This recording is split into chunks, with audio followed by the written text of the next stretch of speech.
తొక్కేస్తుంది అంటూ సోనియా గాంధీకి లేఖ రాసిన సంపత్ కుమార్.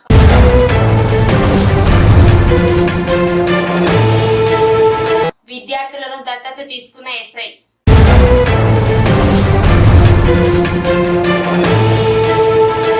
మున్సిపల్ చైర్మన్ కి శుభాకాంక్షలు తెలిపిన కాంగ్రెస్ పార్టీ నాయకులు.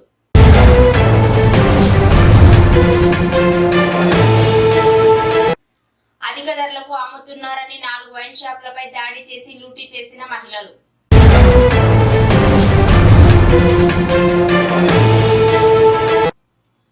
లంచం తీసుకుంటూ ఏసీబీకి పట్టుబడిన మహిళా అధికారిని.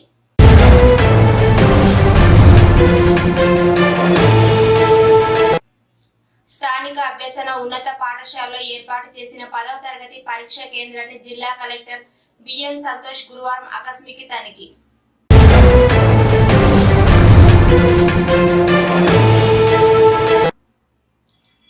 బీఆర్ఎస్ పార్టీ నుండి కాంగ్రెస్ పార్టీలోకి భారీ చేరికలు.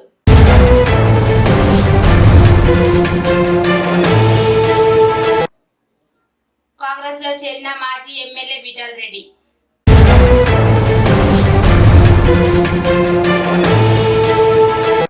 రాష్ట్రంలో పకడ్బందీగా ఎన్నికల ప్రవర్తన నియమావళి అమలు.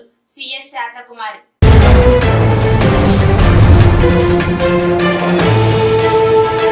పట్టపగలే ఇసుక అక్రమ రవాణా పట్టించుకోని అధికారులు.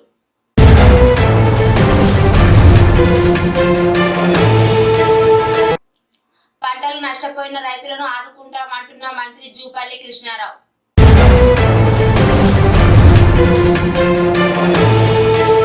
భూ సమస్య పరిష్కరించాలని తహసీల్దార్పై పెట్రోల్ చల్లిన మహిళలు.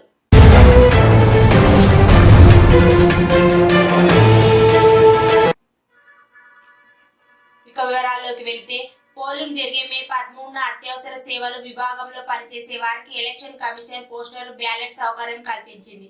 విద్యుత్ బేసినల్ poster, telegram, Doordarshan, estate, milk union, పాల సహకార సంఘాలు, హెల్త్ ఫుడ్ కార్పొరేషన్, ఆర్టీసీ, అగ్నిమాపక, పోలీసులు, అంబులెన్స్, షిప్పింగ్ సమాచారం, ఏఐపిఐబి, డిజిటల్ మేనేజ్మెంట్ సిబ్బంది కవరేజ్ కోసం లెటర్లు పొందిన జర్నలిస్టులకు పోస్టల్ బ్యాలెట్ సదుపాయం కలదని తెలిపింది.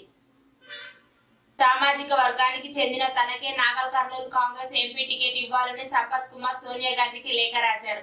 ఖమ్మం ఎంపీ టికెట్ బట్టి విక్రమార్క సతీమణి నందిని ఆశించగా ఆమెను కాదని మంత్రి పొంగులేటి శ్రీనివాస్ రెడ్డి సోదరుడు ప్రసాద్ రెడ్డికి కేటాయిస్తున్నారు. దీనికి బదులుగా బట్టి సోదరుడు మల్లు రవికి కాంగ్రెస్ లోకి టికెట్ ఇవ్వాలని ఖమ్మం కోటరీ పనిచేస్తుంది. వాస్తవాలను దాచిపెట్టి నాగల్ కర్నూలులో తనకు కాకుండా సామాజిక వర్గానికి చెందిన మల్లు రవికి ఇవ్వాలని చూస్తున్నారని ఆవేదన వ్యక్తం చేస్తున్నారు. తల్లిదండ్రులను కోల్పోయిన విద్యలో రాణిస్తున్న 2 పేద విద్యార్థులను దత్తత తీసుకొని వారి చదువుల బాధ్యతను చెర్ల ఎస్ఐ టీవీఆర్ సూరి స్వీకరించారు. చెర్లలోని కస్తూరిబా పాఠశాలలో జరిగిన ఓ కార్యక్రమానికి హాజరైన ఆయన 10వ తరగతి విద్యార్థులతో సమావేశమయ్యారు. ఈ సందర్భంగా తల్లిదండ్రులు కోల్పోయిన అనిత, తల్లిని కోల్పోయిన శిరీష పరిస్థితి తెలుసుకొని చలించారు. వారు ఎంతవరకు చదివినా తనదే బాధ్యత అని తెలిపారు. తెలంగాణలో అకాల వర్షాల వల్ల నష్టపోయిన ప్రతి రైతును ఆదుకుంటామని వ్యవసాయ శాఖ మంత్రి తుమ్మల నాగేశ్వరరావు తెలిపారు. గురువారం నుంచి రైతు వారి పంట నష్టాలపై సర్వేకు ఆదేశించామని, నివేదిక అందిన వెంటనే ముఖ్యమంత్రి ఆదేశానుసారం రైతులకు సాయం అందిస్తామని తెలిపారు. తమ ప్రభుత్వంపై భారత నేతలకు విమర్శలు చేసే హక్కు లేదన్నారు. బుధవారం ఆయన తన నివాసంలో విలేకరులతో మాట్లాడుతూ అకాల వర్షాలతో రైతులు పంటలు కోల్పోవడం బాధాకరమని, దీనిపై ప్రభుత్వం తగిన విధంగా స్పందిస్తుందని తెలిపారు. కాంగ్రెస్ ఎప్పటికీ రైతుల పక్షాన ప్రభుత్వమే. బుధవారం సీఎంతో సమావేశమై అకాల వర్షాల వల్ల గత 3 రోజులు జరిగిన నష్టాన్ని ఆయన దృష్టికి తీసుకెళ్లారు. మా ప్రభుత్వంపై భారత నేతలు అడ్డగోలుగా మాట్లాడుతున్నారు. గత 10 ఏళ్లలో ప్రకృతి వైపరీత్యంతో రైతులు పంట నష్టపోయారు. కేవలం ఎన్నికల సంవత్సరంలో మాత్రమే అప్పటి ప్రభుత్వం ఎకరాకు 10,000 పరిహారం ప్రకటించి కేవలం 150 కోట్లు మాత్రమే విడుదల చేసింది. ఆ తర్వాత 1,25,000 ఎకరాల పంట నష్టం సంభవించిన సాయం అందలేదు. గోదావరి వరదలు వచ్చిన సందర్భంగా 100% పంటలు నష్టపోయినా అప్పటి ప్రభుత్వం స్పందించలేదని తెలిపారు. యాదాద్రి స్వయంభూ క్షేత్రాన్ని రాష్ట్ర నూతన గవర్నర్ సిపి రాధాకృష్ణన్ బుధవారం సాయంత్రం కుటుంబ సమేతంగా సందర్శించారు. ప్రధానాలయంలోని మూల వనరులను దర్శించుకొని ప్రత్యేక పూజలు నిర్వహించారు. గవర్నర్ హుదాలో తొలిసారి ఆలయానికి వచ్చిన రాధాకృష్ణకు పూజారులు సంప్రదాయ స్వాగతం పలికారు. ప్రభుత్వం ప్రధాన కార్యదర్శి శాంతకుమారి, జిల్లా కలెక్టర్ హనుమంతు, ఆలయ ఈవో భాస్కరరావులు పాల్గొన్నారు. దైవ దర్శనం అనంతరం గవర్నర్ కు పూజారులు వేదాశీర్వచనం చేశారు. స్వామి ప్రసాదాలను సిఎస్ శాంతకుమారి అందజేశారు. ఆలయ ఈవో ధర్మకర్తలు స్వామివారి చిత్రపటాన్ని బహుకరించారు. భాషలు సంస్కృతులు వేరైన భారతీయులందరినీ ఒక్కటిగా చేసే శక్తి ఆధ్యాత్మికతకే ఉందని గవర్నర్ అన్నారు. శిల్పకళా సౌందర్యంతో ఆలయ అద్భుతంగా రూపుదిద్దుకుందని వ్యాఖ్యానించారు. గురువారం గద్వాల జిల్లా కేంద్రంలోని మున్సిపల్ చైర్మన్ బిఎస్ కేశవులు స్వగ్రామం నందు కాంగ్రెస్ పార్టీ నాయకులు తిమ్మోజీ, నాగరాజు, సురేష్ చిన్న మర్యాదపూర్వకంగా కలిసి కాంగ్రెస్ పార్టీలో చేరినందుకు వారికి బొకే ఇచ్చి శుభాకాంక్షలు తెలియజేయడం జరిగింది. ఈ కార్యక్రమంలో కౌన్సిలర్ శ్రీమన్నారాయణ, కాంగ్రెస్ పార్టీ నాయకులు కోటేష్, నాగులు యాదవ్ తదితరులు పాల్గొన్నారు. భద్రాద్రి కొత్తగూడెం ఇల్లందు నియోజకవర్గం టేకులపల్లిలో పేరొందిన బ్రాండ్లు అందుబాటులో లేకుండా కేవలం బెల్ట్ షాపులో అమ్ముతున్నారని, ఒక్కో బాటిల్ పై 20 నుంచి 30 రూపాయలు అధికంగా వసూలు చేస్తున్నారని, ఒకేసారి 4 వైన్ షాపులపై దాడి చేసి మద్యం స్టాక్ ఎత్తుకెళ్లిన మహిళలు, గ్రామస్తులు. కేసు నమోదు చేసుకుని దర్యాప్తు చేపట్టిన పోలీసులు.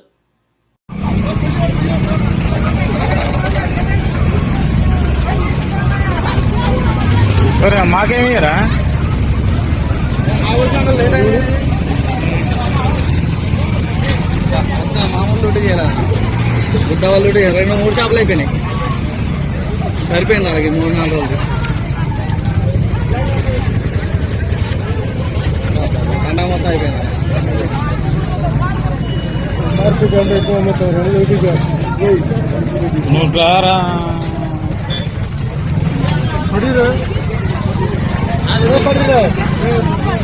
పడతాయి.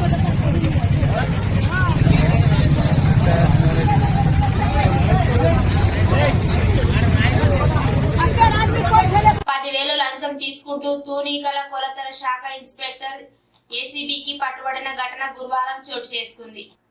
రంగారెడ్డి జిల్లా తూనీకల కొలత శాఖ ఇన్స్పెక్టర్ ఉమారాణి వాలంటీర్ సర్టిఫికేట్ చేయడానికి డిమాండ్ చేశారు. దీంతో బాధితుడు గిరిధర్ రావు ఏసీబీ అధికారులను ఆశ్రయించారు. వారి సూచన మేరకు గురువారం లంచం ఇస్తుండగా రెడ్ హ్యాండెడ్ గా పట్టుకున్నారు. కేసు నమోదు చేసి దర్యాప్తు చేపట్టారు.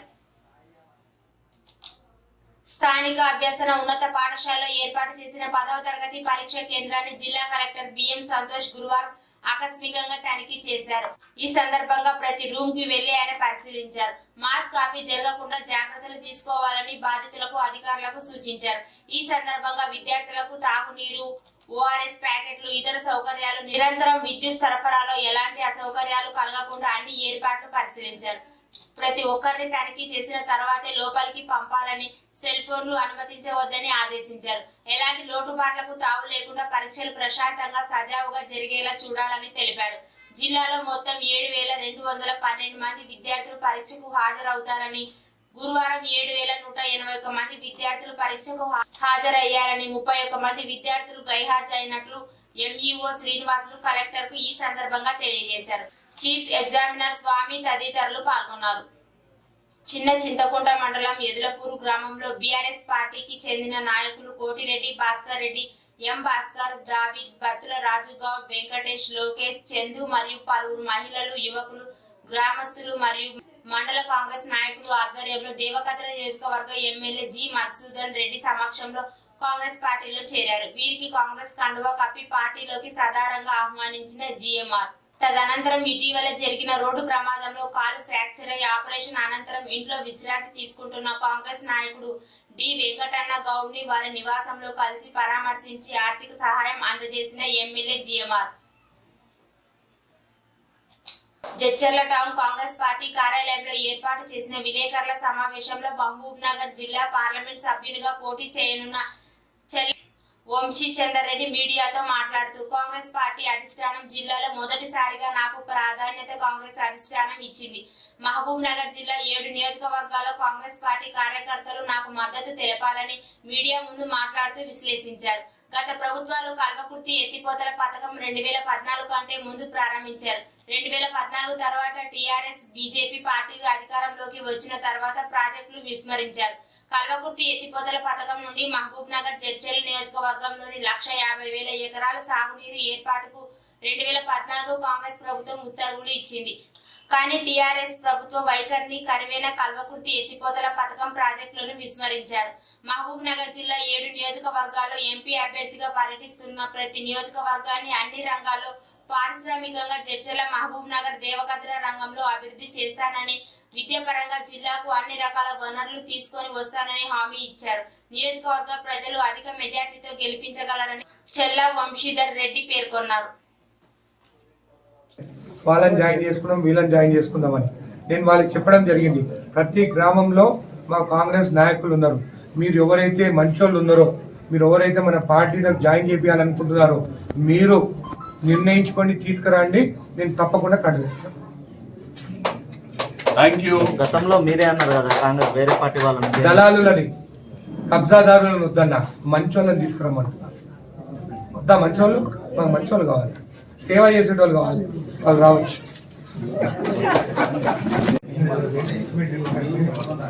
ఏసీసీ వంశన్ అని ఎంపీ క్యాండిడేట్ లోక్సభ మన మెహబూబ్నగర్ ఎంపీ క్యాండిడేట్ అనౌన్స్ చేసిన దాని తర్వాత నేను కూడా రాలేకపోయాను, మాట్లాడలేకపోయినాను. అన్న ఒకసారి ప్రెస్ మీట్ అందరితో కూర్చొని మాట్లాడాను.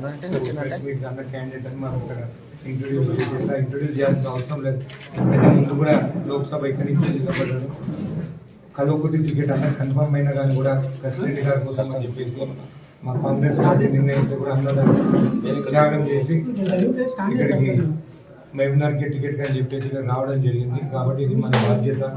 అక్కడ త్యాగం చేసి ఒకవేళ నిజంగా మీరు చెప్పండి అక్కడ 100% గెలుచుకుని ఈరోజు మినిస్టర్ ఉంటుండే, మంచి క్యాబినెట్ ర్యాంక్ ఉంటుండే, మన మహబూబ్నగర్ మంచిగా అన్న మంచి వర్క్స్ తీసుకొస్తుండే. ఈరోజు నాకు రోడ్స్ కానీ ఏది ఉన్నా కానీ అన్న కూడా అంటే ఎంతైనా వెంకన్న ఆర్ఎంపీ మినిస్టర్ ఉన్నా కానీ కూడా మన ఇన్ఛార్జ్ లోక్సభ అన్న కూడా మాట్లాడి మనకి దాదాపు 160 crores రోడ్ కూడా రావడం జరిగింది. అందువల్ల అదే కాకుండా 6 చెక్ డ్యామ్లు పెట్టినాం.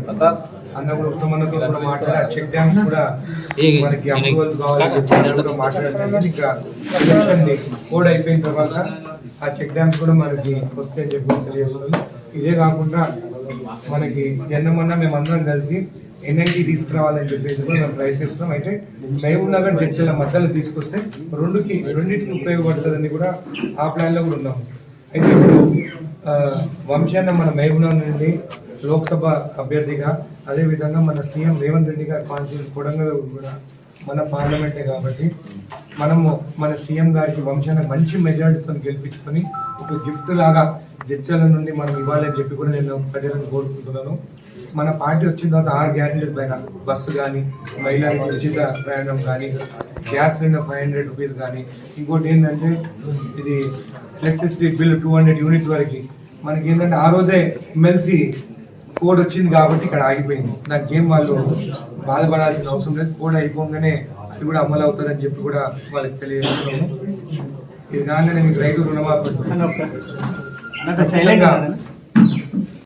వాళ్ళని జాయిన్ చేసుకున్నాం, వీళ్ళని జాయిన్ చేసుకుందామని నేను వాళ్ళకి చెప్పడం జరిగింది. ప్రతి గ్రామంలో మా కాంగ్రెస్ నాయకులు ఉన్నారు. మీరు ఎవరైతే మంచోళ్ళు ఉన్నారో, మీరు ఎవరైతే మన పార్టీలో జాయిన్ చేయాలనుకుంటున్నారో మీరు నిర్ణయించుకొని తీసుకురండి, నేను తప్పకుండా కండువేస్తాను. గతంలో మీరే అన్నారు కదా కాంగ్రెస్ వేరే పార్టీ వాళ్ళని దళాలులని కబ్జాదారులను వద్దన్నా, మంచోళ్ళని తీసుకురమ్మంటున్నారు. వద్దా మంచోళ్ళు? మాకు మంచోళ్ళు కావాలి, సేవ చేసేటోళ్ళు కావాలి, వాళ్ళు రావచ్చు. ఇంత కథ చెప్పిన నేనంతా చేరికలైనా కాకపోయినా ఖచ్చితంగా నిజమైనటువంటి స్థానిక సంస్థలని బలోపేతం చేయాలనే ఆలోచన ఉన్నటువంటి ఏ స్థానిక సంస్థల ప్రజాప్రతినిధి అయినా ఖచ్చితంగా జీవన్ రెడ్డి గారికి ఓటేసి జీవన్ రెడ్డి గారిని గెలిపిస్తారు కాంగ్రెస్ పార్టీ అభ్యర్థిగా. రాష్ట్ర ముఖ్యమంత్రిగా ఉన్నటువంటి వ్యక్తి యనుమల రేవంత్ రెడ్డి గారు స్థానిక సంస్థల ప్రతినిధిగా రాజకీయ అరంగేట్రం చేసినటువంటి వ్యక్తి. మన జడ్చర్ల నియోజకవర్గంలో ఉన్నటువంటి మిడ్జిల్ మండలం నుంచి జెడ్పీటీసీగా ఎన్నికై వారి రాజకీయ ప్రస్థానం ప్రారంభించారు. కాబట్టి ఎంపీటీసీల ఇబ్బందులేంది, జెడ్పీటీసీల ఇబ్బందులేంది, స్థానిక సంస్థల ప్రజాప్రతినిధులకు అవసరాలు ఏందనేది తెలిసినటువంటి ముఖ్యమంత్రి గారు వాళ్ళు ఉన్నారు. కాబట్టి అందరూ కూడా నాకు పూర్తి విశ్వాసం ఉంది కాంగ్రెస్ పార్టీ అభ్యర్థి అయినటువంటి మన్నే జీవన్ రెడ్డి గారికి ఓటేసి అత్యధిక మెజారిటీతో గెలిపిస్తారనే సంపూర్ణ విశ్వాసం నాకు. నిర్మల్ జిల్లా బీఆర్ఎస్ అధ్యక్షుడు మాతోల్ మాజీ ఎమ్మెల్యే విఠల్ రెడ్డి కాంగ్రెస్ పార్టీలో చేరారు.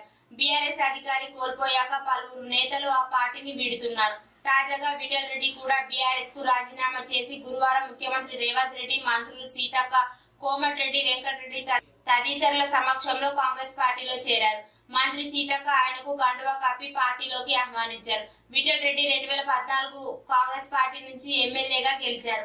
ఆ తర్వాత బీఆర్ఎస్ లో చేరారు. 2018లోనూ బీఆర్ఎస్ నుంచి పోటీ చేసి గెలిచారు. 2023 ఎన్నికల్లో మళ్లీ బీఆర్ఎస్ నుంచి పోటీ చేసినప్పటికీ బీజేపీ అభ్యర్థి రామారావు పవర్ చేతిలో ఓడిపోయారు. రామారావు పవర్ 24,000 మెజార్టీతో విజయం సాధించారు. లోక్సభ ఎన్నికల నేపథ్యంలో ఎన్నికల ప్రవర్తన నియమావళి సమర్థవంతంగా అమలు చేయడానికి వివిధ శాఖల సమన్వయంతో పనిచేయాలని రాష్ట్ర ప్రభుత్వ ప్రధాన కార్యదర్శి శాంతకుమార్ ఆదేశించారు. ఎన్నికల ప్రవర్తన నియమావళి అమలుపై గురువారం సచివాలయంలో ఉన్నత స్థాయి సమావేశం నిర్వహించారు. పోలీసులు, ఎక్సైజ్, వాణిజ్య, పన్నులు, అటవీ, రెవెన్యూ, రవాణా తదితర శాఖల ఉన్నతాధికారులు ఈ సమావేశంలో పాల్గొన్నారు. ఈ సందర్భంగా సీఎస్ మాట్లాడుతూ రాష్ట్రంలో ఇటీవల జరిగిన శాసనసభ ఎన్నికల్లో ఏ విధంగానైతే పని చేశారో అదే స్ఫూర్తితో రానున్న లోక్సభ ఎన్నికల నిర్వహణలోనూ మరింత సమర్థవంతంగా పనిచేయాలని సూచించారు. రాష్ట్రంలో సరిహద్దు రాష్ట్రాలైన మహారాష్ట్ర, కర్ణాటక, ఆంధ్రప్రదేశ్, ఛత్తీస్గఢ్ సరిహద్దులో ప్రత్యేకంగా చెక్ పోస్టులను ఏర్పాటు చేయాలని ఆదేశించారు. చెక్ పోస్టుల వద్ద పటిష్ట నిఘా ఏర్పాటు చేయాలని తెలిపారు. ఎన్నికల నిర్వహణ ప్రవర్తన నియమావళి అమలుపై అన్ని ప్రధాన శాఖల్లో ప్రత్యేకంగా కంట్రోల్ రూమ్లను ఏర్పాటు చేశామని తెలిపారు. సీఎం పదవిపై రెవెన్యూ శాఖ మంత్రి పొంగులేటి శ్రీనివాసరెడ్డి కీలక వ్యాఖ్యలు చేశారు. కాంగ్రెస్ పార్టీలో నేను చాలా జూనియర్నని, నేనెలా సీఎం అవుతానని ప్రశ్నించారు. గురువారం మీడియాతో చిట్ చాట్ లో ఆయన మాట్లాడారు. ఎవరికి తోచిన విధంగా వాళ్ళు రాసుకుంటున్నారు. సీఎం అవుతానని నేను అనుకుంటే అది బుద్ధి తక్కువ తరం అవుతుందని మంత్రి పేర్కొన్నారు. ధరణిపై త్వరలోనే శ్వేతపత్రం విడుదల చేస్తానని పొంగులేటి శ్రీనివాసరెడ్డి అన్నారు. ధరణికి సంబంధించిన తన వద్ద మరింత సమాచారం ఉందని, రిజిస్ట్రేషన్ శాఖను ప్రక్షాళన చేస్తానని స్పష్టం చేశారు. అలాగే వేసవిలో తాగునీరు సమస్య రాకుండా చూస్తానని తెలిపారు. జర్నలిస్టుల సమస్య కూడా పరిష్కరిస్తామని, కాంగ్రెస్ ప్రభుత్వం ఎవరి ఫోన్లు ట్యాపింగ్ చేయడం లేదని ఈ సందర్భంగా తెలిపారు. తెలంగాణలో 11కు పైగా ఎంపీ సీట్లు ఈజీగా గెలుస్తామని ధీమా వ్యక్తం చేశారు. వరంగల్ జిల్లాలో ఇసుక దందా జోరుగా కొనసాగుతోంది. నిబంధనలకు నీళ్లొదిలి అక్రమాలకు యథేచ్ఛగా ఇసుక రవాణా చేస్తున్నారు. కోట్ల రూపాయల ప్రభుత్వం ఆదాయానికి గండి పడుతున్న అధికారులు అటువైపు కన్నెత్తి కూడా చూడడం లేదని విమర్శలు వెల్లువెత్తున్నాయి. ముఖ్యంగా వరంగల్ వర్ధనపేట, ఐనోవోలు, పర్వతగిరి మండలంలో ఉన్న ఆకేరు వాగులో పట్టపగలే యథేచ్ఛగా ఇసుక రవాణా జరుగుతుంది. రోజు వరంగల్ నగరానికి 100 ట్రాక్టర్లు ఇసుక తరలిస్తున్న అధికారులు పట్టించుకోవడం లేదని, ఇసుక రవాణాతో భూగర్భ జలాలు పడిపోతున్నాయని సమీప రైతులు ఆందోళన వ్యక్తం చేస్తున్నారు. ఇప్పటికైనా స్పందించి ఇసుక రవాణాను అడ్డుకోవాలని రైతులు కోరుతున్నారు. పంట నష్టం జరిగిన రైతులందరికీ పరిహారం చెల్లించేలా ప్రభుత్వం చర్యలు తీసుకుంటుందని, రైతులు అధైర్యపడవద్దని మంత్రి జూపల్లి కృష్ణారావు తెలిపారు. కామారెడ్డి జిల్లాలో ఇటీవల వర్షాలకు దెబ్బతిన్న పంటలను ప్రభుత్వం సలహాదారులు షబ్బీర్ అలీతో కలిసి పరిశీలించారు. బేగ్నూరు మండలం మూసుపల్లి, జంగంపల్లి, దోమకొండ మండలం లింగుపల్లి గ్రామాల్లో పంటల స్థితిగతులను క్షేత్రస్థాయిలో పరిశీలించి మీడియాతో మాట్లాడారు. సీఎం రేవంత్ రెడ్డి పంట నష్టంపై సర్వే చేయాలని అధికారులను ఆదేశించారు. వ్యవసాయ శాఖ మంత్రి తుమ్మల నాగేశ్వరరావు పరిస్థితిని ఎప్పటికప్పుడు సమీక్షిస్తున్నారని చెప్పారు. అకాల వర్షాలతో పంట నష్టపోయిన రైతులకు ఎకరాకు 10,000 చొప్పున నష్టపరిహారం అందించాలని ప్రభుత్వం నిర్ణయం తీసుకుందని తెలిపారు. సర్వే పూర్తి కాగానే అధికారులు నివేదిక ప్రకారం రైతులకు ఆర్థిక సాయం చేస్తారని, 4-5 ఎకరాలున్న రైతులకు వారం రోజుల్లో నగదు బదిలీ పూర్తి చేస్తామని తెలిపారు. ఐజ భూ సమస్యను పరిష్కరించాలని 5గురు బాధితులు తహసీల్దార్ పై పెట్రోల్ చల్లి తమపై పోసుకొని ఆత్మహత్య యత్నానికి పాల్పడ్డారు. బుధవారం జరిగిన ఈ భయానక సంఘటన జోగులాంబ గద్వాల జిల్లా ఐజ తహసీల్దార్ కార్యాలయంలో కలకలం రేపింది. ఐజ పట్టణానికి చెందిన రంగు రామేశ్వరమ్మ, సుభద్రమ్మ, గోవిందమ్మ, లక్ష్మీదేవి, రోహిణమ్మలు ఐజ మండల బింగుదొడ్డి శివారులోని సర్వే నెంబర్ 139లో ఉన్న భూ సమస్యను పరిష్కరించాలని తహసీల్దార్ కార్యాలయానికి వచ్చారు. ఆ సర్వే నెంబర్ లో ఉన్నది ప్రభుత్వ భూమి అని, అందులో రెసిడెన్షియల్ స్కూల్ నిర్మాణానికి ప్రతిపాదనలు పంపించామని తహసీల్దార్ రైతుల దృష్టికి తీసుకెళ్లారు. అయినా వినిపించుకోకుండా ఆ సర్వే నెంబర్ లో ఉన్న 10 ఎకరాల భూమిని తమ పేరిట నమోదు చేయాలని పట్టుబడ్డారు. గతంలో ఏం జరిగిందో తనకు తెలియదు. 15 రోజుల కిందటే ఇక్కడికి వచ్చానని, ఈ విషయాన్ని ఉన్నతాధికారుల దృష్టికి తీసుకెళ్తానని తహసీల్దార్ వారికి నచ్చజెప్పారు. ఈ క్రమంలో కోపోద్రిక్తులైన బాధితులు తమ వెంట బాటిల్లో తెచ్చుకున్న పెట్రోల్ ను తహసీల్దార్ పై చల్లడంతో పాటు తమ పైన పోసుకొని ఆత్మహత్య యత్నానికి పాల్పడ్డారు. అప్రమత్తమైన కార్యాలయ సిబ్బంది ప్రజలు వారిని అడ్డుకొని పెట్రోల్ బాటిల్ ను స్వాధీనం చేసుకున్నారు. సమాచారం అందుకున్న ఎస్ఐ విజయభాస్కర్ బాధితులను పోలీస్ స్టేషన్ కు తరలించారు. తహసీల్దార్ జ్యోతి ఫిర్యాదు మేరకు బాధితులను విచారిస్తున్నట్లు ఎస్ఐ తెలిపారు. ఈ విషయాన్ని కలెక్టర్ సంతోష్ దృష్టికి కూడా తీసుకెళ్లినట్టు తహసీల్దార్ పేర్కొన్నారు. చూస్తూనే ఉండండి జోగులాంబ టీవీ, ప్రతి క్షణం ప్రజల కోసం.